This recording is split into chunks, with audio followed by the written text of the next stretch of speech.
to all our members and supporters in San Diego and California and the United States and even in other countries.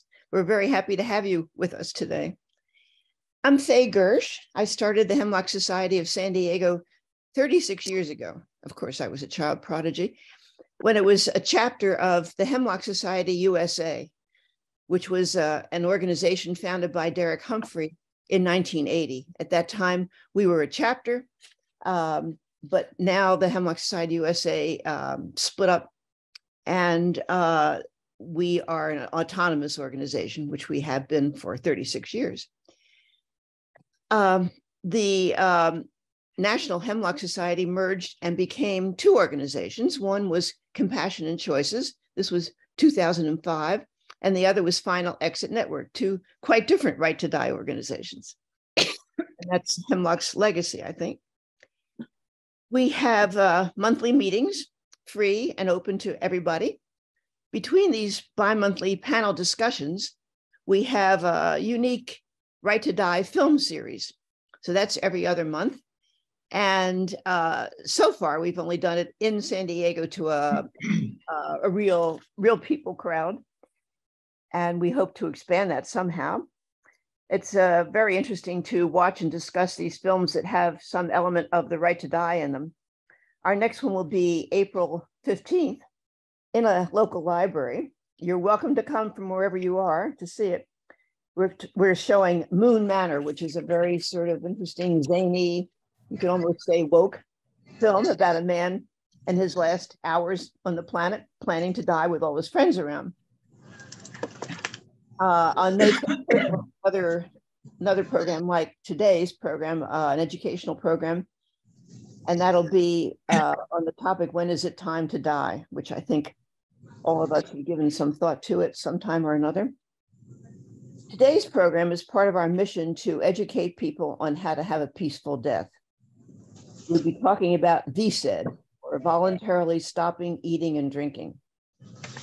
I am delighted to introduce a member of our board, Christy Golub, who put together this program today. And Christy captured our attention almost a year ago when I interviewed her about her accompanying her mother to Switzerland to have a peaceful death. So we have all kinds of topics here because there are many ways to have a peaceful death. You can view this interview when in a week or so ago, it'll be taped. And you can find out future meetings, and you can reserve for coming events. You can explore how to donate or become a member or leave a legacy to the Hemlock Society of San Diego. And that is our website, hemlocksocietysandiego.org. And now, Christy, it's all yours. Okay, thank you for coming today.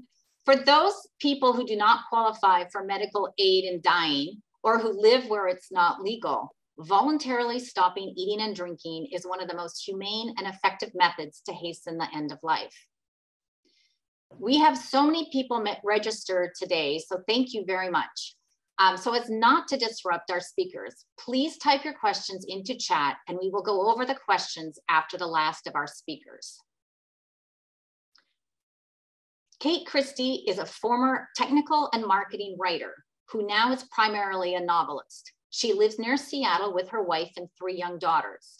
In early 2020, Kate helped her mother, Jane, successfully escape the late stages of Alzheimer's with VSED. During the last 10 days of her life, Jane demonstrated that a peaceful, dignified death is possible, even when faced with the progressive losses of self and dignity that accompany dementia. Kate will share with us her and her family's very personal journey during VSED. Hi, everyone. Kate here. I'm going to get my PowerPoint going, so bear with me for one moment. Let's see. All right. Give me a thumbs up, Christy, if you can see that.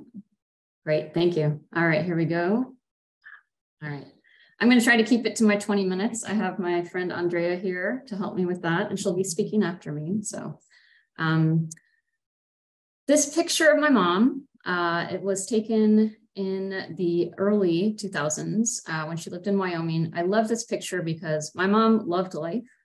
She did not want to die. But she had dementia and she knew she was going to die. It was a terminal diagnosis. And so for her, VSED was what we call the least bad choice. In this presentation, I'm actually going to focus quite a bit on the process that got us there. Those are the questions I get most often.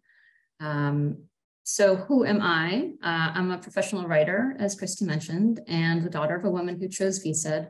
My mom believed very strongly that everyone should know about VSED, and we talked a lot about me writing a book after she was gone and sharing the experiences. And so that's basically what I'm trying to do at this point. I volunteer and work with VSED Resources Northwest, which is a local nonprofit, the mission of which is to basically educate people and inform people of the option of VSED.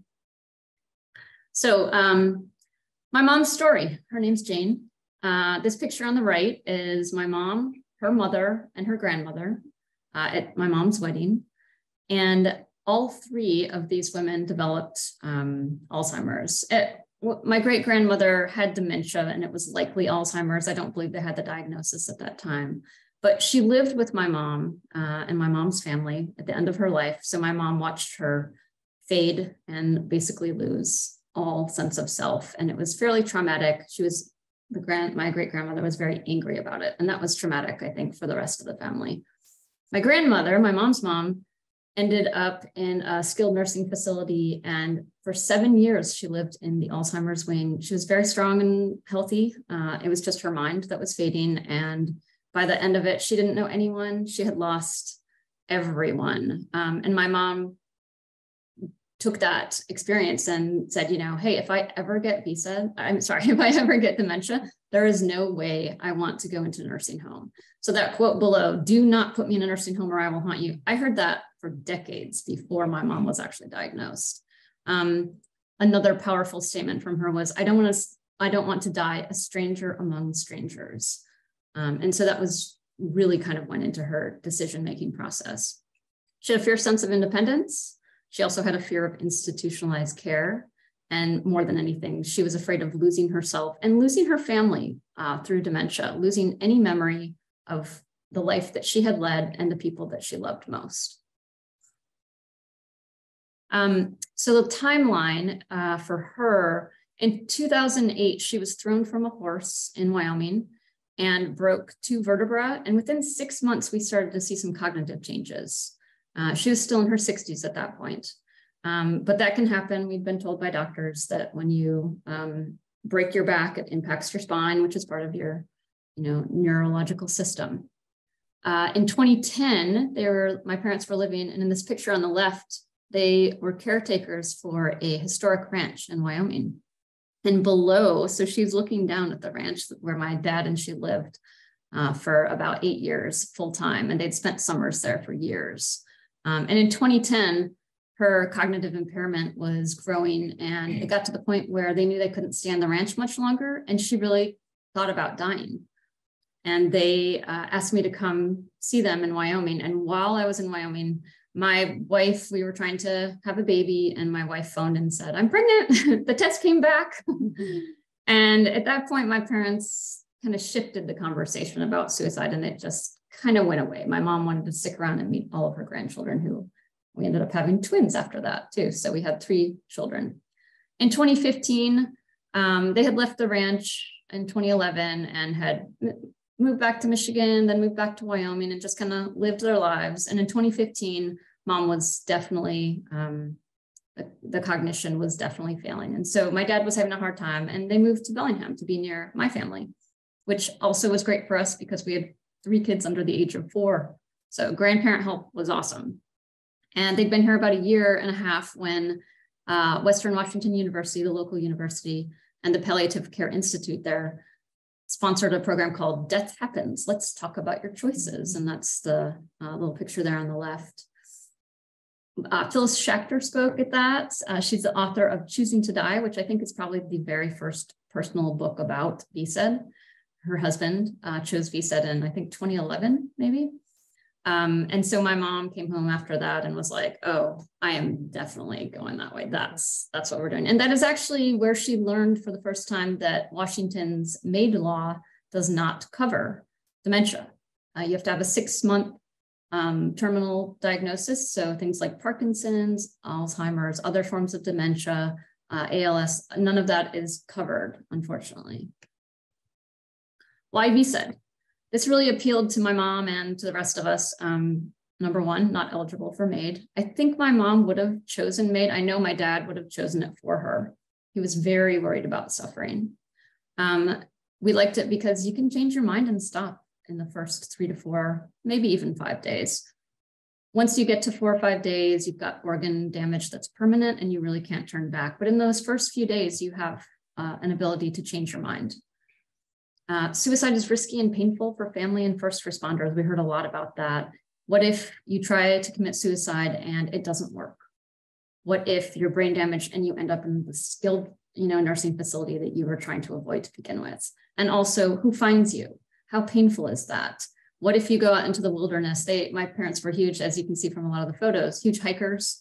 They talked about just stepping off a mountain together to end their lives together because they were married for 55 years. And one of the people we talked to had been an EMT and said that is gruesome for EMTs. And also they risk their lives to get your bodies. And that's not, so we knew that that was not really an option either. So 2016 was the conference in October. In 2017, we spent the spring really planning. We met with our first death doula, who then eventually stopped being a doula. And so we ended up working with someone else in the end. But the first death doula we met with assured us that if done with the doctor's support, on-call nursing care and palliative meds, super important, VSED can be peaceful and empowering. And again, my dad's message was just, I don't want you to suffer, love of his life. I don't want you to suffer. We met with an attorney who said, with dementia and VSED, it's more complicated because you have to have capacity, and meaning testamentary capacity and also medical choice-making capacity. And so because of that, you can't wait till the late stages of Alzheimer's. You can't wait until vascular dementia puts you beyond articulating and making that choice. So she said, you will have to give up good days to avoid bad years. And that was really kind of our mantra as we went into this. We completed a lot of the paperwork with that doula and with the attorney. We did advanced directives from End of Life Washington. There's a great one. Alzheimer's advanced directive. There's a great one. We wrote a death plan. And I say we because my parents really asked me to help out with a lot of the planning.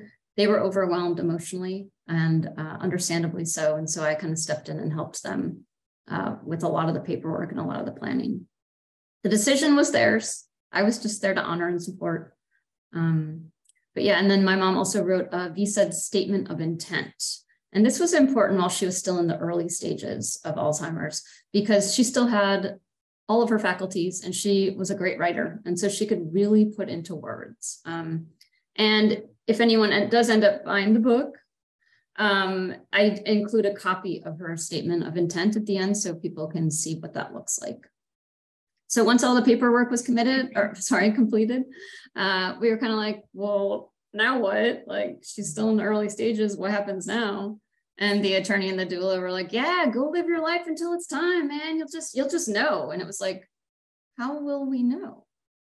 And so over the next, I would say year, really 6 to 8 months, all these family meetings, how to set markers. This is what the doula explained to us. You set a marker, and once you exceed the marker, that's how you know it's time to leave. My mom initially drew up some markers that were like, oh, when I can't read anymore, when I can't cook, when I can't work in my garden, when I can't hike, 7 miles, things like these were her initial markers. And my dad was like, you're supposed to die because you can't read anymore? Absolutely not. Like, I do not accept that. And so it turned into, and I share this because I think this is really common with families. There's a lot of conflict around who's making the decisions and who's supporting and who's not. And it became this kind of argument between all of us, like, when do we each think is appropriate? And of course, ultimately that was for my parents to decide between the two of them. At one point, my mom did say to my dad, don't separate me from my children. I really need them. And he was like, oh, you're right. I don't want to do that either. And we were all back together. This was a difficult process. I think we didn't anticipate how difficult it would be to choose the timing. And so that's why I share that and kind of emphasize that for people.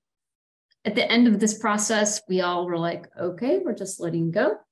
The first doula said to us, I think it's time right now. And we were like, no, we are not ready for this. And so we ended that relationship. We kind of just set VSED aside, and mom said, I accept whatever dad decides for me. And I was like, well, you don't want to go into skilled nursing care. And she said, he's not going to do that. And I was like, okay, all right, I'll trust you guys. It's your relationship. You got to do it. And we all just agreed we're going to live life to its fullest. You know, my dad was her person and she was his person for 55 years. And it was really for the two of them to decide how to handle the end of her life. This is us going about and living our lives. On the upper left, you see my three children. They play a lot of soccer. My wife and I met playing soccer in college. And so we told them they had to try it. They don't have to play it. They love it. That's nice for us. The picture next to that is my mom with her two sisters. She's super tight with her sisters. Her sister on the left is Charlotte, and Charlotte was part of the entire VSED process. Margaret has some health conditions and wasn't able to join us, but she was definitely there in spirit and support. Next to that, you see my parents being goofy with my kids. We call him Goofy Grandpa, and Grandma could be pretty goofy too. Right under that, we were at a park one day, and there was a basketball laying there. And my mom was like, hey, let's shoot some hoops. And this is all of these pictures take place after the doula said to us, it's time to die. So I think it's really important to note that only you can make that decision for yourself with your loved ones. No one else should be telling you when it's time. No one else should be, convincing you to do something that you're not ready for. And that's like definitely a message I would take away from my experience with my folks. Next to that is a picture of all of us. We'd gone hiking in the North Cascades and we had ice cream for dinner first, because that's the way my mom rolled. Bottom row, we've got up at Mount Baker ski area, sledding. Right next to that, it's actually the same mountain. One's covered in snow and one isn't. It's Shuxin.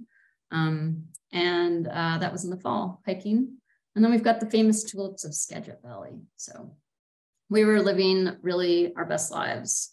And also mom's dementia was progressing. It was getting rough. Okay, we didn't skip one, good. It was starting to progress. It was starting to get a little rough. So she and dad sat down, and at this time, the idea of doing VSED had settled with everyone, and they were able to have this great conversation.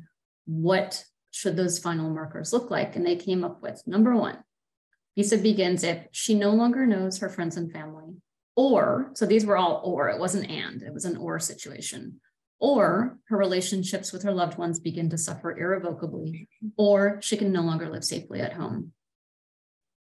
And so then in the spring, yep, thank you. Spring and summer of 2019, the dementia symptoms really became pretty bad. She was getting lost. She was forgetting people. She had a lot of paranoia and anger, sundowning, agitation, limited time with family because of that agitation. Her social worker basically said to us, you can only see her in the morning for an hour or two. So that was a huge change. And there was some increased aggression. And that had happened with her grandmother. Oops, sorry. That had happened with her grandmother. So that wasn't such a huge surprise. So at that point in the fall of 2019, it became clear markers 2 and 3 had been reached. And so difficult conversations ensued. We met with the attorney to assess capacity and timing. We had medical appointments with the doctor to make sure the doctors were on board. And my mom set her date of one more Christmas. I'd like to start in January. Family came to say goodbye at that point, and that fall and winter, we had more attorney meetings. And I cover in the book that there was a family fracture. And basically it was a member of the family who had been supportive up until that point. But once mom set her date, my take on it is grief works in really different ways. And for that person, the bargaining part of my mom's death for her was trying to prevent it. And VSED and MAID are, I think, kind of unique because there is volition required. You make a choice and you carry out an act. And that can be really hard on the family members. And I think, especially when you're talking about dementia and possibly someone who may lack capacity. Our doctor backed out at that point. We had to get my mom's long-term gerontologist on board, and that actually worked out really well. Unfortunately, he ended up being investigated by his Catholic healthcare system. They found that he had the right to prescribe palliative care meds to mom. And that was shocking to all of us and great and good for him. The police and APS got involved. They did elder care checks. They found both of my parents to be with capacity to make decisions for themselves. There was no elder care abuse that had been alleged against me, unfortunately. It ended up being this really good thing, as our attorney said. This is the most tried case of VSED before it ever happened. And then we went into the final Christmas and New Year. It was kind of a clear conscience about mom has capacity, this is her right, and we're doing it. So it really kind of took away any questions that we might have had. So there was a silver lining to that very dark cloud. Final planning in January.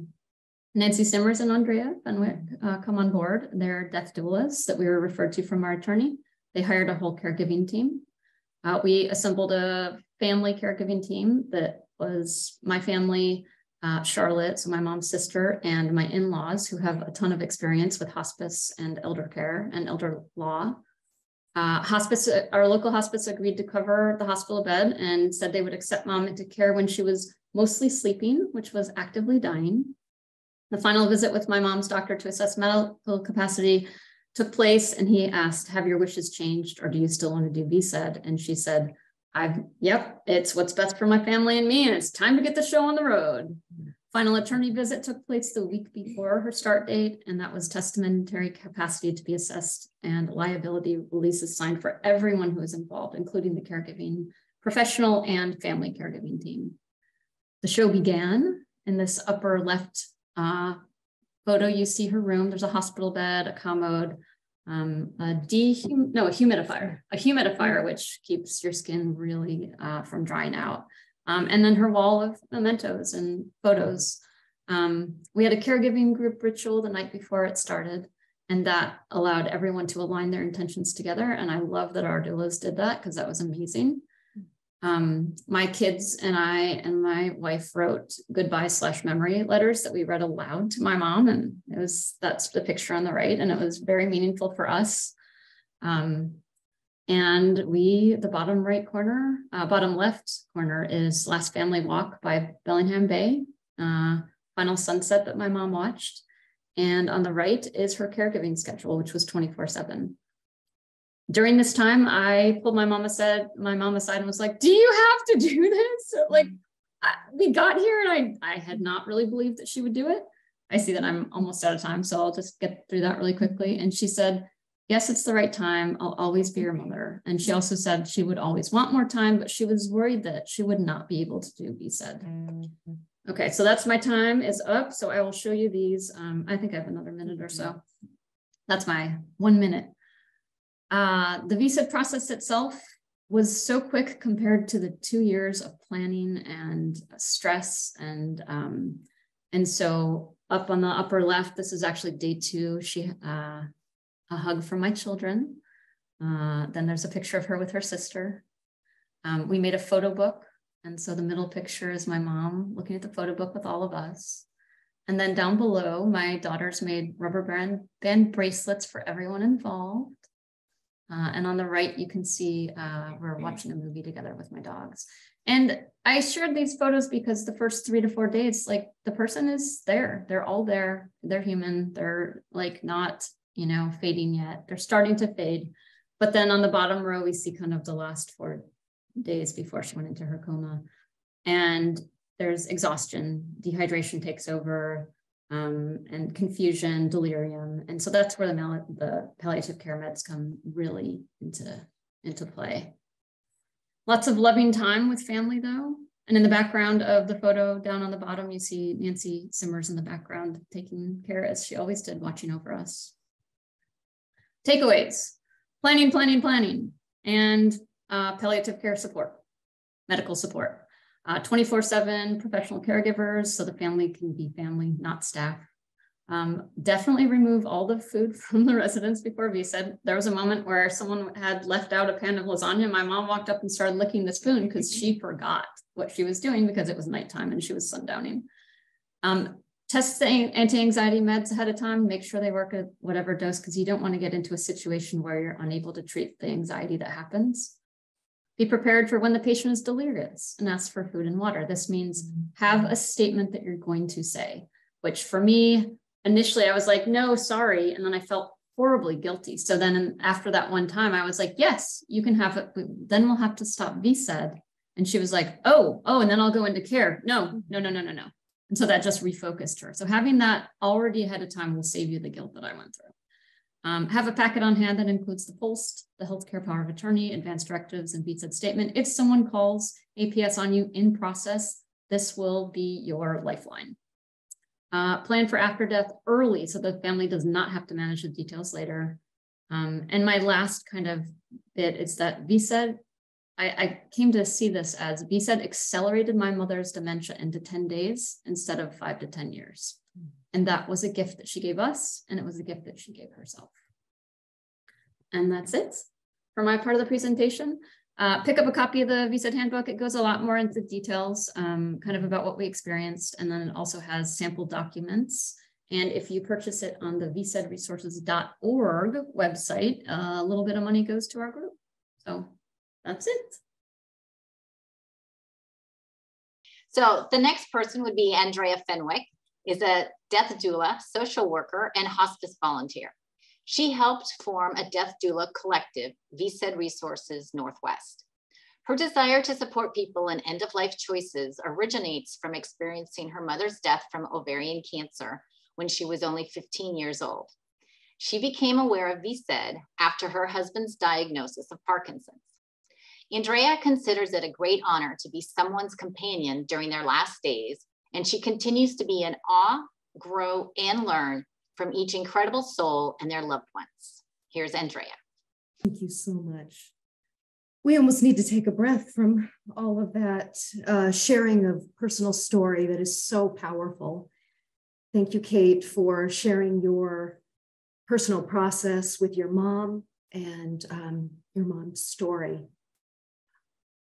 Her courage and beautiful spirit shows through as well, through all those photos. So Kate mentioned, oh yeah, please do. We're gonna bring up my slides.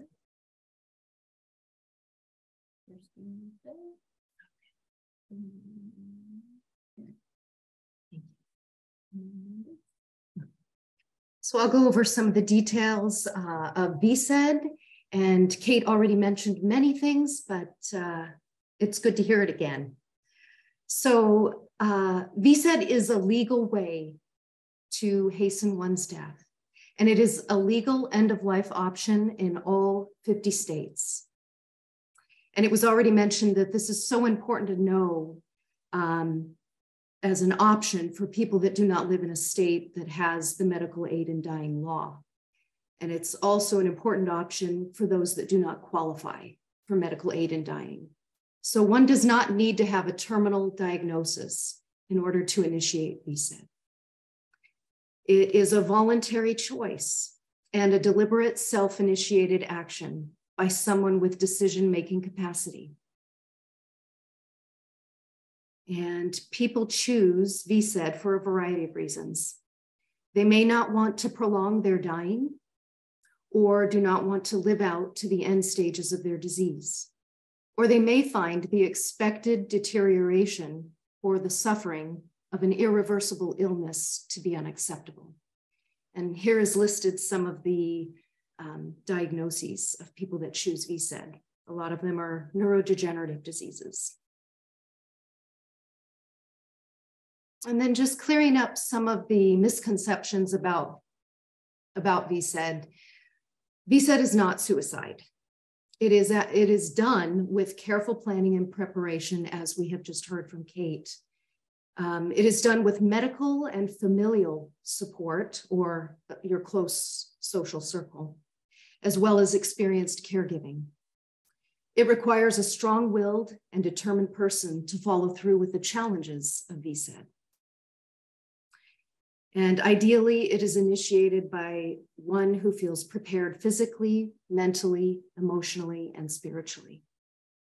And the feelings that surround and the emotions that surround VSED are of love and compassion. VSED is not painful, and it does not cause great physical suffering. The biggest complaint is dry mouth and throat, and those can be alleviated with medications and comfort meds. VSED does not affect one's life insurance. What is listed on the death certificate is either dehydration or whatever the underlying disease process was. So a little look about what are the phases of VSED. The average length of time is between 10 and 14 days, and it can be a little less or a little bit longer. Kate's was 10 days.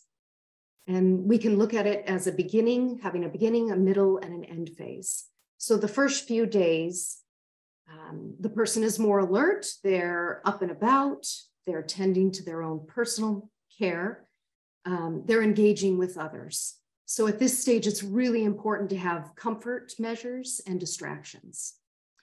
The middle phase, a few further days in, the person is gradually weaker, more fatigued, they're requiring more assistance, and they're becoming more bedbound. They're realizing they try to get up to do things and they don't have the energy.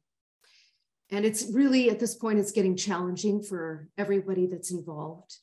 And as Kate had mentioned, there's maybe confusion, disorientation, possible delusions, and hallucinations. And at this stage, they may be asking for water, and this is really challenging for the loved ones. And then the end phase is actively dying, and it's similar to any other end-of-life experience. The organs are beginning to shut down, and it's a lot of holding vigil at bedside.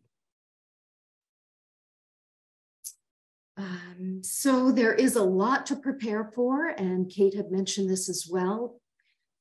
Most of the work is preparing for before we start the process. So just a reminder, all individuals have the right to refuse and stop medical treatment, and that includes fluid and foods, as long as they have the mental capacity to make a voluntary and informed decision. So VSED does not require authorization from a physician. However, it is strongly advised that one have the support of a physician before beginning. It's also important to have your paperwork in place, the Advanced Care Directive, and a VSED addendum or statement speaking about your rationale and reasons for choosing VSED, as well as the POLST, the Physician's Order for Life-Sustaining Treatment, which speaks to DNR orders, as well as identifying someone who will be your durable power of attorney for healthcare, and to make sure that that person is willing to support you through the VSED process. And if they're not, you need to find someone else who will follow through, as you will lose capacity. And then, of course, having all of your legal will, living trusts, and also considering what would you like done to your body afterwards. Also, another helpful document, and especially if there's somebody in the family maybe that is in disagreement with your decision to VSED, it just helps everyone that's involved feel more comfortable with a release and assumption of risk document, also known as a hold harmless. And it just lists the people that are involved and states that this person is making this decision on their own behalf, free will choice, and nobody involved is responsible for their dying. as well as preparing 2 videos is very helpful. A longer one that just explains their rationale for choosing VSED, and somebody can read something off of a paper, or they could be interviewed. Somebody could be asking them questions. And then the shorter one is just a reminder for the individual if they begin to ask for water during the process, and then that can be played if other remedies don't help divert their attention to something else. So we can show their video. Medical support is very important through this process. The professionals that are involved are your primary care physician, or it might be a palliative care physician and a hospice team.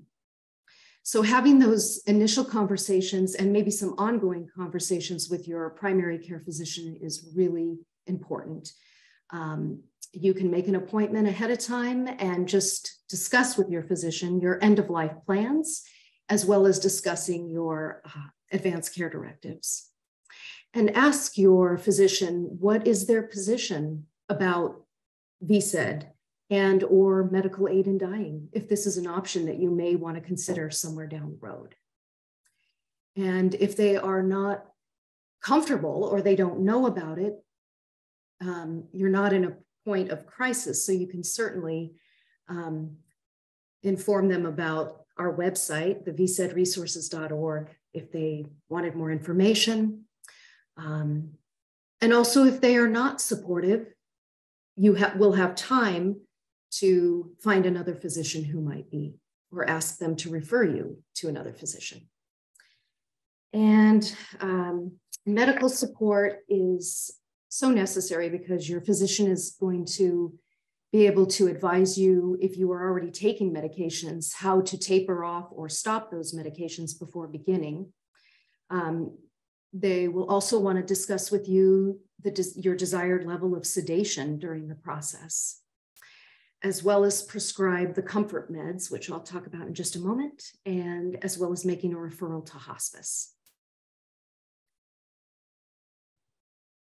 And these are some of the liquid medications that are used to ease the VSED process. Morphine helps with sedation, and if there's any pain, not from VSED, but from maybe your underlying disease. Lorazepam helps with any anxiety and calms you. Haloperidol is good for agitation, delirium, and/or hallucinations. And then we recommend intestinal cleanse before beginning the process. It just helps with cramping and bloating. And then these are some of the common discomforts experienced by people doing VSED and their remedies. Dry mouth and throat, of course, is the biggest complaint. And there's many remedies for this, including very attentive mouth care. Hunger usually goes away within about 48 hours, and especially if the individual starts to taper off their intake of food about a week prior. And as I said, an intestinal cleanse can be used for constipation and cramping. Fatigue and weakness are certainly symptoms, along with sore muscles and loss of balance. And it's really important to have safety measures in place, and also a need for 24/7 care. Confusion and agitation and hallucinations can be managed with the medication and comfort measures. And caregiving support is very important. It's especially important to hire caregivers that have end-of-life experience as well as VSED experience. And we suggest consistent caregiving for at least a week, 2 weeks, because it could go longer. Make sure everyone is available. And then we do prefer non-family caregivers. It can take a real emotional toll on family members, providing 24/7 care. Families do it differently. Some just want to get sleep during the night, so they hire somebody in the night and then they take over during the day. There's many ways this could be divided up. And then I also want to mention that there is cultural significance to caregiving as well. Some cultures really want to provide the care for their own, and they wouldn't even consider hiring somebody to do that. So we take that into consideration. And then, of course, economic. it can be costly, $35 to $45 an hour. 24/7 care can cost a lot, but we also look at how much would it cost to have your loved one living in a long-term care facility. And then the role of a death doula. So a death doula provides education, information, and resources, and helps in the planning and preparation prior to beginning the VSED process.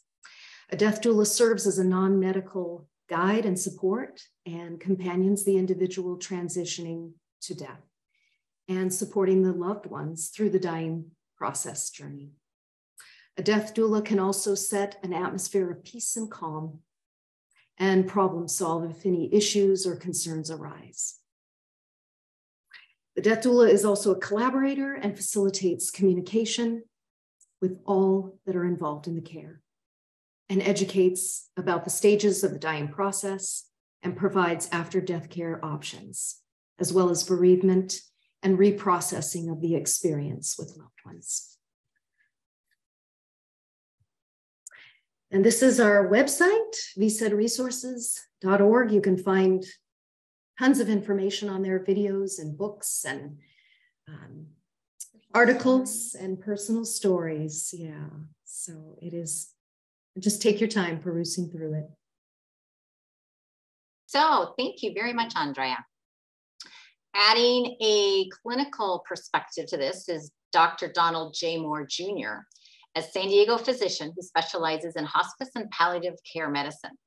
Donnie joined the team at Empowered Endings, working with Dr. Bob Uslander to provide end-of-life services and education to patients. Donnie has attended patients who choose VSED and also serves on the board of directors for the Hemlock Society of San Diego. Donnie. Thank you very much, Christine. And thanks to the speakers before me, especially Andrea's talk did such a good job of really covering a lot of a lot of the palliative care considerations that come up and symptom management, and really did a phenomenal job. And Kate, thanks for sharing that story.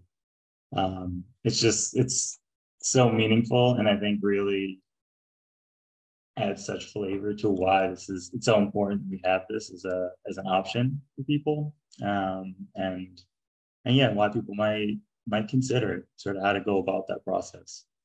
So, as a palliative care physician, oftentimes, I get asked what is palliative care, and I think just talking for a few minutes about what that means might help you know if you need to reach out to a palliative care physician or not. So palliative care is a specialized field that uses a whole person approach to helping patients with complex illnesses, sometimes terminal conditions, but any kind of really serious illness that might arise. And they do that by using doctors, nurses, social workers, spiritual support, and often doulas to really support any concerns and any needs that come up with a person.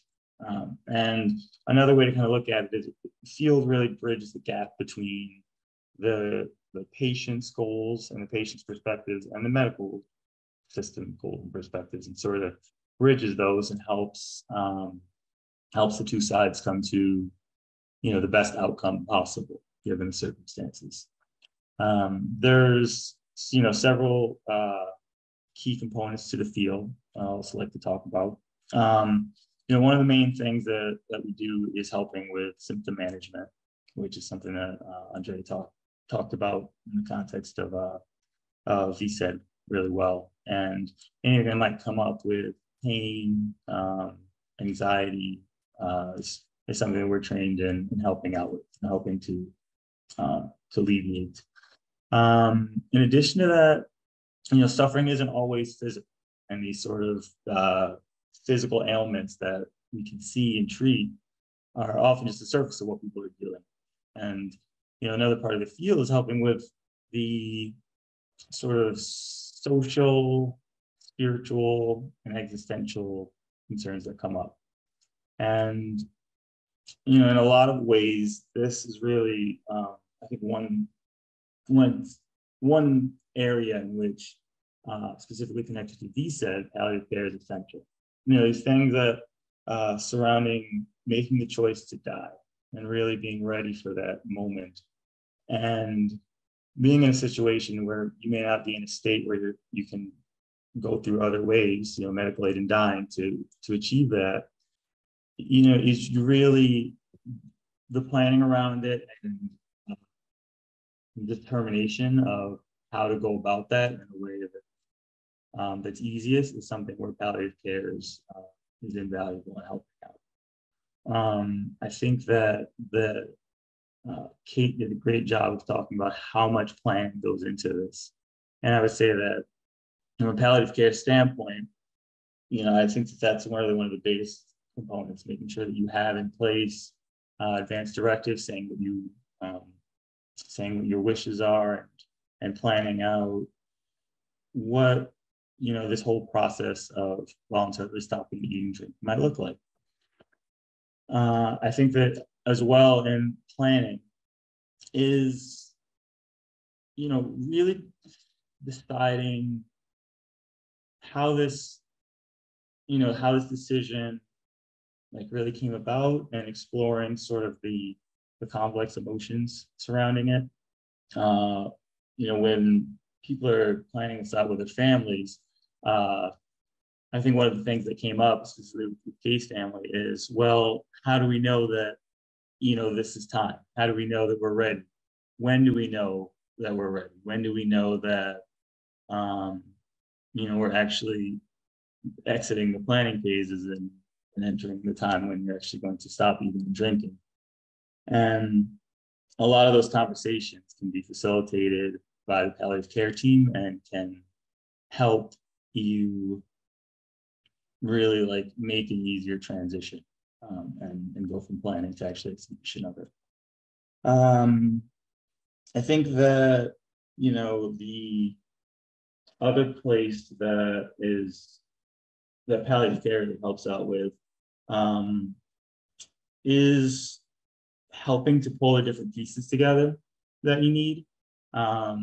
You know, I think it's important to have good nursing care and support. I know that Andrea really touched on that having nursing nurses that have MD dealt with end-of-life patients in the past and have dealt with VSED patients in the past are essential. You know, you want caregivers who can recognize when a patient is in the different stages, and can also know that when a patient is maybe, you know, saying that they're really hungry and really thirsty, knowing how to talk to them about that, talk to the family about that, or find symptom management that can help out with that.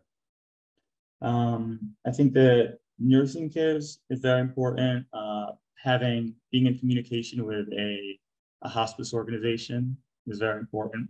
You want a good hospice that, while they may not be able to support you early on, because you may not have a terminal diagnosis, having a good hospice aware of what your plans are can then really speed up the process of transitioning from not qualifying to, you know, maybe qualifying for hospice, because you're at that phase of the transition.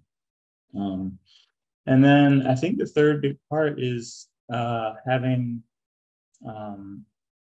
you know, doulas present, counseling present, some sort of support that can help guide you, you know, through this process that nothing to do maybe with the medications, that has to do with people's emotions and feelings throughout the process, and how, you know, sort of how they're dealing with the patient with early on dealing with your death, the prospect of your death, and then also with the family as they're going through this really lengthy, sometimes lengthy process of dying through VSED.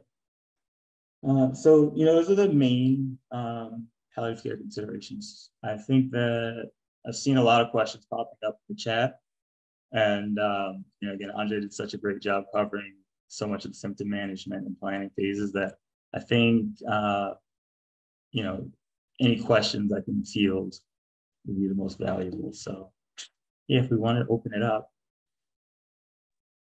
Sure. So one of the first questions that came through was from Kelly Bone. And Kate, this was when you were talking, and she said, how do we find a death doula that will support this? I live in Florida and have early onset dementia, I'm assuming, and would like to do it. I have already filled out my VSED directive. I think Andrea can tackle that one. Yeah, there are two end-of-life doula organizations. One is NEDA, the National End-of-Life Doula Alliance.org. And you can find doulas by state and city. And then the other organization is INELDA, the International, let's see if I can remember it, International End-of-Life Doula Association.org. And they also list doulas by state and city. Thank you. Now, not all death doulas are experienced or familiar with VSED, so you could ask, but they're always a good resource, and they may know another colleague that is. Thank you. And then Marty Campbell asked, did your family, this was for Kate, did your family discuss other options to die other than VSED, or was that always the only option? We definitely, oh my gosh, we talked about everything. The Peaceful Pill book, there's a book and a website with, you know, multiple ways to end your life. And what it came down to was legal liability. My dad in particular was really nervous that we were going to be, he and I would somehow be found responsible for her death. And as it developed and we did have a family member who was objecting to it, I was very glad that we were doing VSED and not something else. My mom's favorite option, honestly, was to go out into nature, go for a last hike in a beautiful place, sit down and overdose on something. But there was no guarantee that she wouldn't be found or that, you know, we wouldn't be held liable. And so really for all the legal purposes, we chose VSED. I'm really thankful we did. The 10 days that, you know, she was dying, actively dying for 5 of them and approaching actively dying for the first 5, we had so much emotional connection. For those of you who've been in a room when a baby is born, that oxytocin, that hormone, that love, that connection, there was so much of that. And my mom and I ended on such a great note. Dementia put us at a lot of odds because she was demented and angry and aggressive. And when it came time to die, she let go of all of that. And she became what one of her friends called, I think she said, like, oh, you transcended yourself and became this amazing version of yourself. And I know that's not the experience for everyone with VSED. I know plenty of people who did not experience that. But for our family, it ended up being absolutely the right choice. And I laid in bed with her, I snuggled with her, I cried with her, I laughed with her. And I would not trade that experience. And I don't think she would either. She never second guessed it. It was very, very hard on my dad. I think for him, watching his life partner, that's different. For me, it's natural that my mother would die before me. You know, that's kind of the way it works. For him, that was a lot more suffering, I think. So I hope that answers your question. Sally Bergman asks, how does one find an attorney to assist? I ask because I am an elder law attorney who has long followed this topic, yet rarely is this a topic. Thaddeus Pope has a website, and I'm blanking on what the website's called right now, but if you Google Thaddeus Mason Pope, and so I believe there's a network of attorneys who are in contact with each other. And on our website, VSED Resources, there's a video put out by the Palliative Care Institute, and Erin May Glass is an attorney at law, and she's in Bellingham, but she does speak the lawyer's perspective? I think a lot of them know each other because they go to conferences together. And so it's a matter of connecting with one of those people who knows everyone else, is my guess. But again, I'm not an attorney, so I can't say. But getting in touch with either Aaron Mayglass or Thaddeus Pope, I think. Thaddeus is in Minnesota, I believe. Yes. And so networking. Donnie, we had 2 questions that came through about how much does palliative care cost? So, palliative care itself, as like if you qualify and you're in the hospital, is covered under insurance.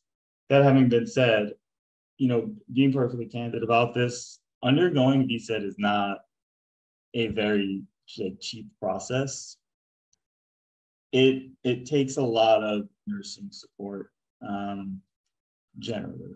It's and I think Kate had a slide about the cost of nursing support, but usually when we're talking to people about it, we tell them to budget sometimes $7,000 for it. That has to do with getting the medications that you need for symptom management. That has to do with nursing support. It can be pretty pricey, unfortunately. That having been said, I think that there are, this is something that's often done by people who are very motivated, headstrong, and I have heard of people who've been able to do it with far less resources. If the family's really supportive and capable of sort of managing and shouldering a lot of that support that goes along with it, I think that it can be done for far cheaper than that.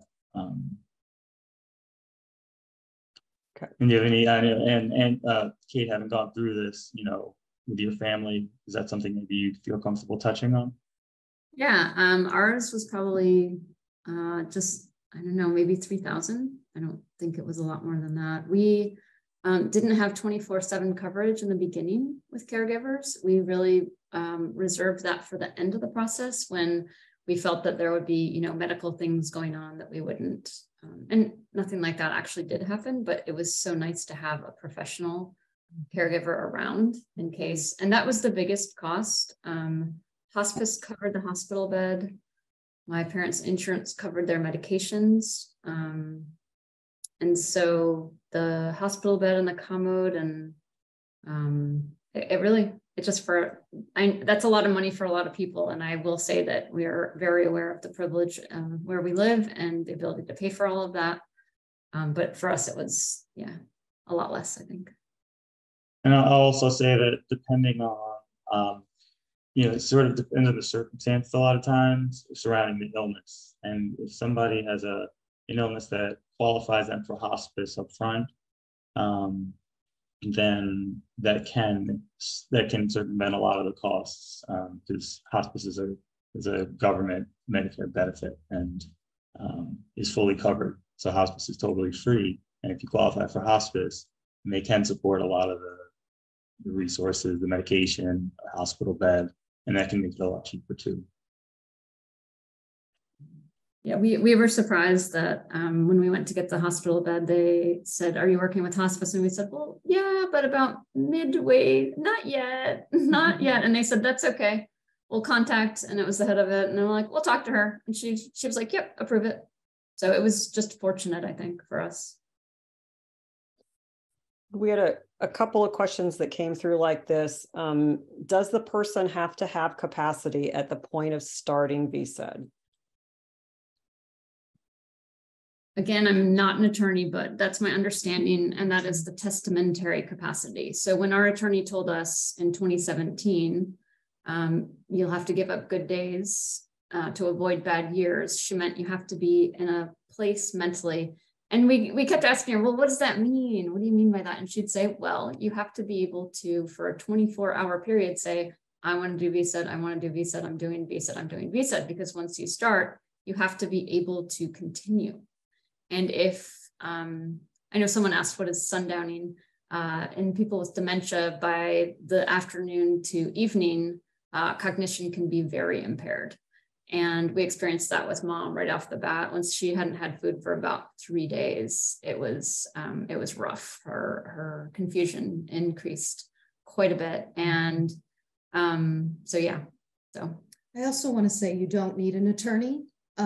It can be helpful, but you can also use your physician to assess your mental capacity and to determine when that when that window of opportunity is getting smaller. So. The attorney, you will need the testamentary capacity if you're going to fill out all those liability forms. So if you're not going to go that route and you're just going to keep it within your family and you're not going to have professional caregivers and everyone's supportive, you can definitely avoid a lot of those attorney costs. Yeah, I've worked with people that did not. And I will say that as of right now, so Nevada is the only state that you can write into your advance directives that you would like to initiate VSED, when you totally have no capacity. So you do have to have capacity to show, sort of ahead of time that you want to initiate it, which, just for anybody that may not know, just means that you have an understanding of your illness. You have an understanding of the consequences of withdrawing care and not undergoing care, not eating, drinking, what that will mean. And you have to have the sort of ability to weigh that decision against other decisions. Our own Faye Gersh asks, how do you decide between a death doula, hospice care, a caregiver, or a doctor to oversee the final days? Should there be someone who can administer medications? So that's a lot of that's part of the planning phase, that knowing the amount of support and the type of support. If you have a good palliative care physician, or I've done a ton of research as so super self-motivated as Kate's family was, then determining the level of need become part of the planning. And I mean, that said, I think that also the level of support and the amount of support you need changes throughout the process. Like for the first few days, I think that you will be okay with possibly just sort of the maybe pre-medications that you've discussed and family support. And then during that next phase is when you might need more nursing support and more physician input, and you might need a bit more hands-on managing with the clinical considerations that come up during that time. Then I would say as you transition into sort of maybe the final phases of it, it might be better to have a counselor or a doula present, or somebody, or a physician that's comfortable with sort of discussing the emotional considerations that surround dying. So it sort of depends on the phase, and then the family. Everybody's a little bit different in what they really need. And then there were a couple of questions along the line of, please comment on practical logistics for people who don't have 24/7, 2 weeks kind of help, or that don't have family, friends that can support. What might their options be? So, what were you going to say something, Kate? What did you? Oh. Sorry, I accidentally unmuted, so go for it. Oh, okay. I will say this is an exceptionally challenging process without support. And it's not impossible. It's not that, I don't want anybody to be dissuaded who doesn't have adequate support, but I will say that, without resources and, or with family support or friend support, some sort of caregiver, it does become very difficult to carry it through. It's really like, there are just times when you may be in that phase of being more delirious and maybe losing the ability to speak for yourself, and not having somebody who knows you well and can speak on your behalf makes it very challenging. I would say it's hard. Kate, do you have any sort of perspective on that as a doula? I did help. I had a team together. We helped someone who was very low income. She had enough money saved to pay for some professional caregivers, and the caregivers agreed to take a little bit less so it could go through the whole 12 days.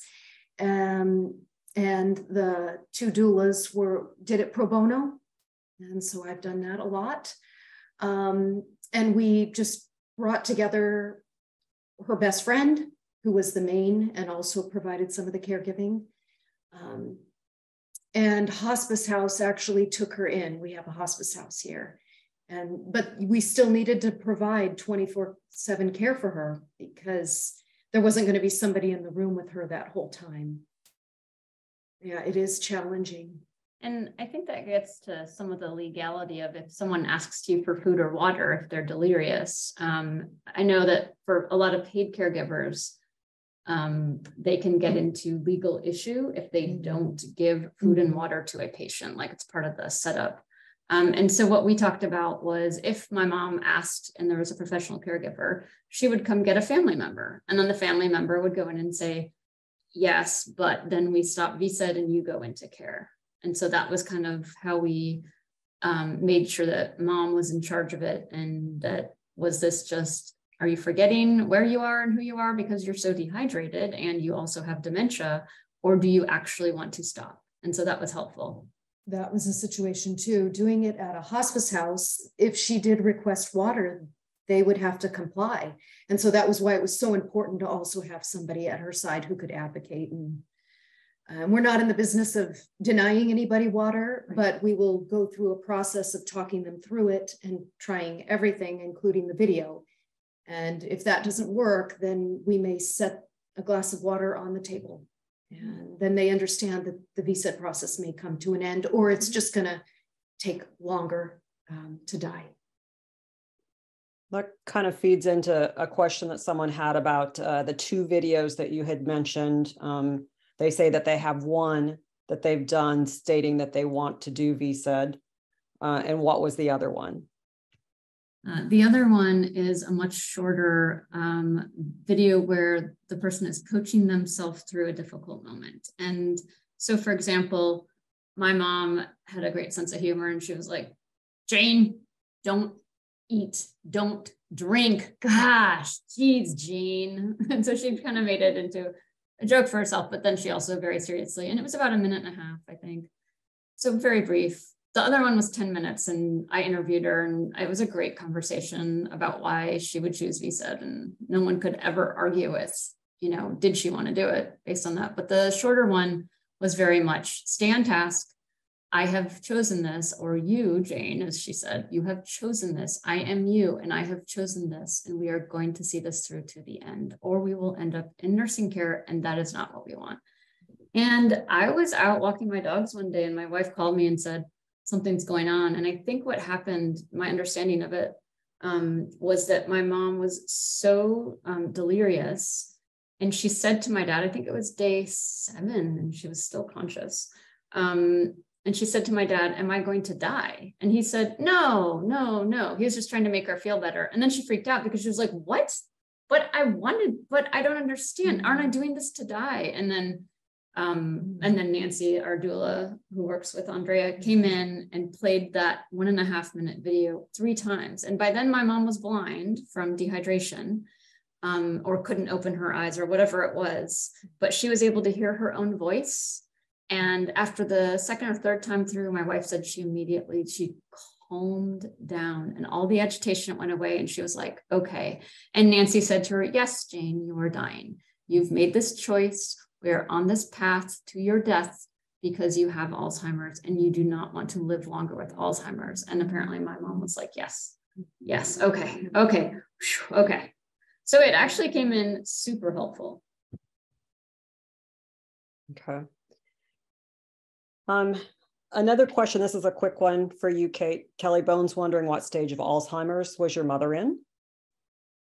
Yeah, that's a great question. We weren't sure until the last appointment because we were so scared to ask the doctor, does she have capacity? Because what if he said no? then everything would change. But finally, after all this upheaval and police and APS and all of this had happened, I was like, I'm just going to cut to the chase. You know, does she need a psychiatric evaluation? He said, no. She had been his patient for 4 years at that point. And he said, she's been very clear on her wishes, haven't you, Jane? And Jane was like, yes, I've been very clear on my wishes. Don't take this choice away from me. And he let us know that he was assessing her capacity every time he saw her. He would ask her, is this still something you want to do? How are you feeling about your end of life? Do you want to go into care? Do you not? And it was just a constant. Every time he saw her, once every month or 2 or 3, and it was once a month at the end, always constantly assessing. What was the question? I forgot. What was the question again? What stage of Alzheimer's was your mother? Thank you. So he was constantly assessing. And at the end, we did ask, does she have capacity? He said, yes, because I've been assessing. And I asked, what stage is she in? And he said, middle stages. Okay. Thank you. She had a lot of memory loss. So it felt a lot further because she had 0 short-term memory almost from the start. So it felt a lot more severe, I think, than it actually was. Here's a great question from Pamela Williams, and Donnie, this is probably for you. Is tissue or organ donation possible for someone who chooses VSED? It's a very good question. And honestly, I'm not sure. I've never come up had anybody who's pursued that. You may know, that may have, Kate, did that come up at all during your planning? Did your mother have an interest in that? So I know that you can, if you're doing medical even dying. I'm not sure if he said if the tissue damage that took place would preclude you from donating. Yeah, I'm not sure if that's come up.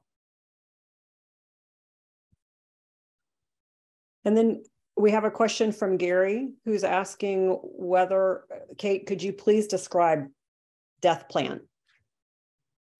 The death plan. It was our doula's kind of unique contribution. And so some of you are probably familiar with a birth plan, and you go through and you talk about, do I want the room to be noisy or quiet? Do I want music playing? What music do I want playing as I'm giving birth to my child? And it's very similar, except that it also includes, how do I want my body to be disposed of? Do I want to have a memorial service? Do I want a funeral? If I'm, where do I want to be buried? If I'm being buried, if I'm not, where do I want my ashes sprinkled? Things like that. And so it was, I'd say 12 to 15 pages of all these details about, do I want it to be warm? Do I want people around while I'm actively dying, or do I not want anyone in the room? What kind of scents do I want to have? Do I want vanilla? Do I want lavender? So it was very thorough. And it also, the very first thing was the statement of intent to do VSED, where my mom went into a lot of detail about why she was choosing VSED for herself. Do you have any other? Okay. Another great question from Faye Gersh. If you're not terminal, will a hospice accept you if you've stopped eating and drinking for a few days? I'd say that depends on each individual hospice. I would inquire about your local hospices. What is their policy on VSED? And how soon might they support me if and when I begin the VSED process?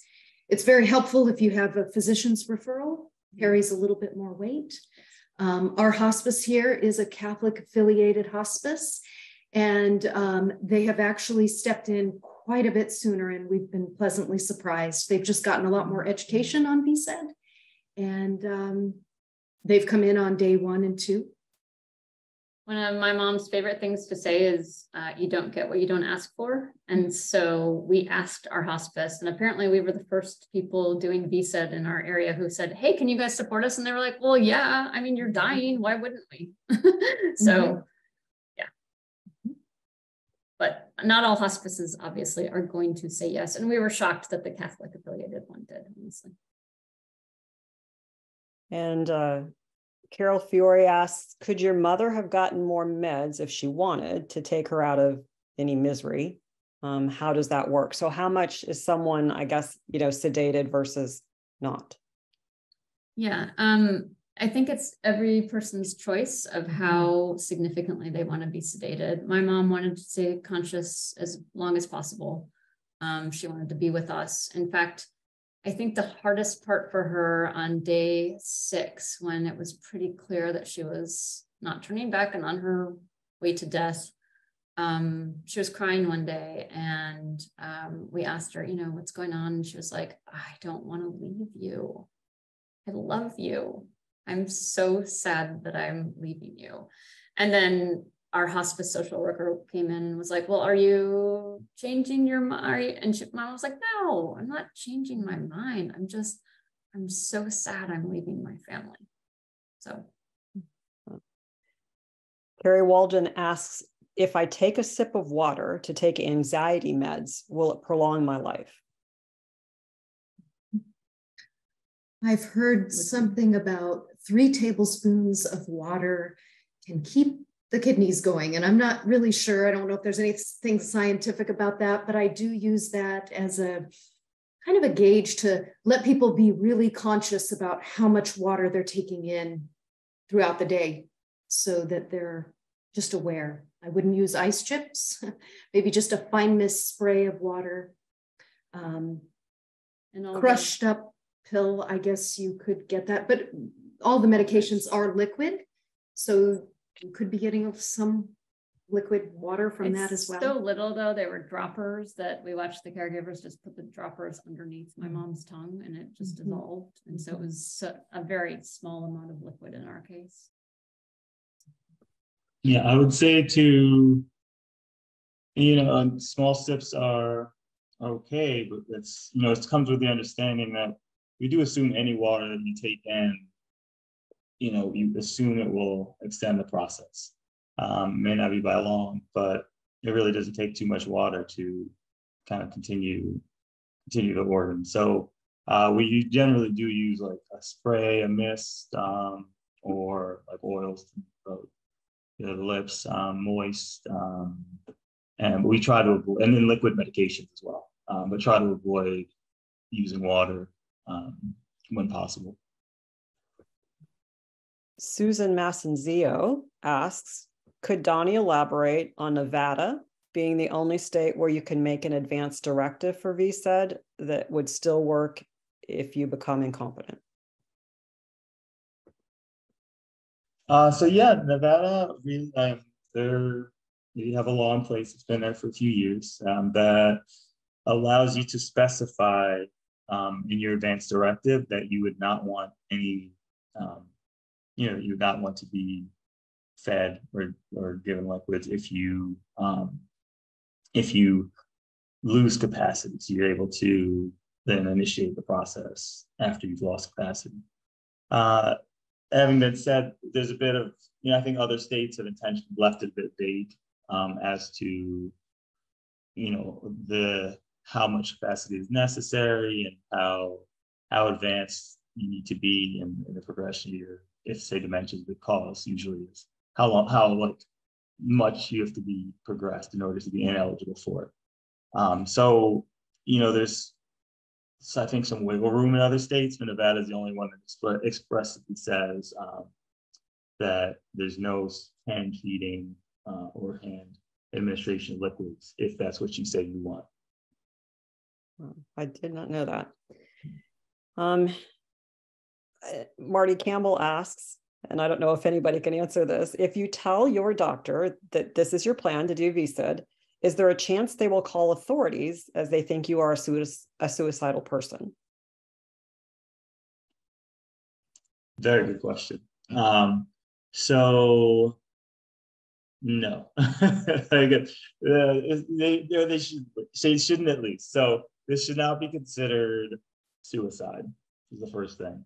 And you have the right to refuse any care. You're refusing eating and drinking. You're refusing care. Like at that point, avoiding malnourishment by taking in eating and drinking is what it is. So they shouldn't be calling authorities on you for requesting VSED.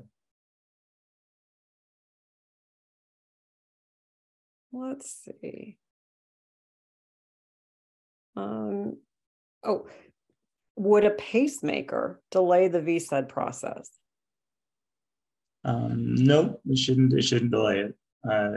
Just actually helped somebody last week who had a pacemaker, and yeah, it went perfectly. It went fine. I will say if somebody has a defibrillator, you will want an activated defibrillator. So if somebody has a pacemaker and defibrillator, sometimes come together, you want to inactivate that. And you know, sometimes depending on the condition, some people just say it'll make them more comfortable to turn off their pacemaker. But depending on the condition, it can come with symptoms. So, you know, you may have, you know, cardiac symptoms that might be uncomfortable. So usually we recommend people just, you know, if it's a pacemaker, you're okay to just leave it as is. Okay, it looks like that. I did my best trying to catch. There's a lot of great comments in here and people helping each other with resources. And I think I hit the majority of the questions. Happy to wrap it up. We are recording this session, so it will appear on our website in about a week, hemlocksocietysandiego.org. I can't believe that we would allow our most heinous criminals to have a lethal injection, but not our grandmothers. Grandmothers we put through this 2-week process, which is not pleasant and requires a lot of assistance. A lot of people think VSED is simple. You just decide to stop eating and drinking, close your door, and 2 weeks later you're dead. That's not the case. You need a lot of help to go through this. Otherwise, it is not a pleasant process. And I really appreciate in your book, by the way, that you mentioned that it's not an easy process. It's so important for people to know that it's not easy. It is difficult. Can I say real quick that yes, sure, please, absolutely. I think dying is a hard process no matter what. And I think when VSED, the stories I know from friends and other people where it broke down was where there was not adequate medical support. Mm-hmm. And the cases that I know of where there was adequate medical support, it was not a brutal experience at all. And for my mom, it was empowering. It was choice. She was all about power, and there was so much love mixed in that might be not people's usual experience, but that was definitely ours. So it didn't feel brutal. It felt like she was dying, and every time I thought of giving her a glass of water to stop it, I thought, then what? Then she dies so brutally, you know, without knowing anyone. Like, that was such a terrible thought. So that's just our take. I really appreciate what you wrote about this. Of course, there's a much bigger book with 4 authors, including, help me, Pat Pope. Yeah. Mm-hmm. Which is very detailed on VSED. And I also recommended Phyllis Schachter's book, A Chosen Death. That's very important to read. And then also she has a good YouTube on that. It's definitely a way to go. I hope it's not my way, but I just watched a video about Hunter Thompson, who shot himself because he was a big gun enthusiast. Got that over with pretty fast, but not good for the family, not good for anybody. So anyway, I'm pleased with all the people that showed up today and all the good questions we had and all the very good discussion. I thank you, 2 of you, for an excellent discussion. And thanks, Donnie, for a medical perspective on this. And as far as I'm concerned, we could stay on and talk about this for a long time. But if everybody has to go, we can close the session right now. And thanks again for coming. One of the things about VSED too is that when people know they have it as a choice, they don't even have to use it. Sometimes just knowing that it's there allows them to proceed towards what people would call a more natural death, you know, with peace in their hearts. And that sometimes is all they need, is to know that it's an option. They don't ever have to choose it. Yeah, like the medication under the medical aid in dying law. Yeah, absolutely. Or going to Switzerland. I did ask, if I may, I did ask Christy if her mother would have chosen VSED over going to Switzerland, or do you feel like she made the right choice, or is that even a question? It's not really a question because she nixed VSED from the start. But I think it doesn't really matter which of these options one chooses. I think the fact that you have the choice. Yes. For me personally, I would love to see all of our medical aid in dying criteria expand so that people with Alzheimer's and these other diseases qualify for it. Yes, I think VSED sounds horrible. Kate Christie's story is beautiful. I mean, there's no one way that covers everybody. Maybe that's not the diplomatic way to say it, but that's the way I'm going to say it, that, at least we have choices. I may not like them, but there's choices and you can make your own choice. One of the reasons we have so many choices is because our law is so restrictive. You don't see people talking about VSED in Canada because it's not necessary. Practically everybody is covered under the provisions of the law there, and they can get a lethal injection, so they don't have to worry about swallowing and all that kind of thing. But here, VSED is a big option, so be it. My sister-in-law's father made a year before my mom, or maybe 2 years before my mom did VSED. And we have each said to each other, oh, I kind of wish my parent could have gone the way your parent did. So I wonder if, from the kid's perspective, the adult child, that no way of going is ever going to be good. And there will always seem to be a better option. Christy's father was lucky to get a doctor who prescribed pills. I thought that was pretty good, but very rare. I did want to ask you, since I have the floor here, a friend of mine here, his wife was in the memory care unit for 8 years. She knew nothing. The nurses there refused to stop feeding and hydrating her. So they actually, Dr. Uslander's advice was to take her out of our unit and get an apartment for her in a nice beach area and have the 4 children look after her with paid caregivers and not present any food to her. She didn't even know what food was by that time. And so she died in 9 days. And everybody was so grateful for that. But that is not VSED, that's SED, as Tad Pope talks about it in the book, because it would only be voluntary, as he says, if you had a declaration beforehand that you were going to participate in VSED, even though you had lost capacity and that kind of thing. I think the declaration you have in your book would cover that. But that, I think, happens more than we probably know about. That's all. Someone at End of Life Washington, who I was in touch with, her mom was in a care facility and was just so beyond any sort of consciousness with dementia. And the caregivers suggested to her, why don't you bring her home? We'll make sure she's comfortable and we'll let her go. And so again, stopping eating and drinking, not by choice or by advance directive, but definitely what the adult daughter knew her mother would have wanted if she had been able to choose. I think there may be some legal jeopardy attached to that choice, but there's a lot of legal jeopardy attached to a lot of things. And I think the comfort of the patient and the family comes first.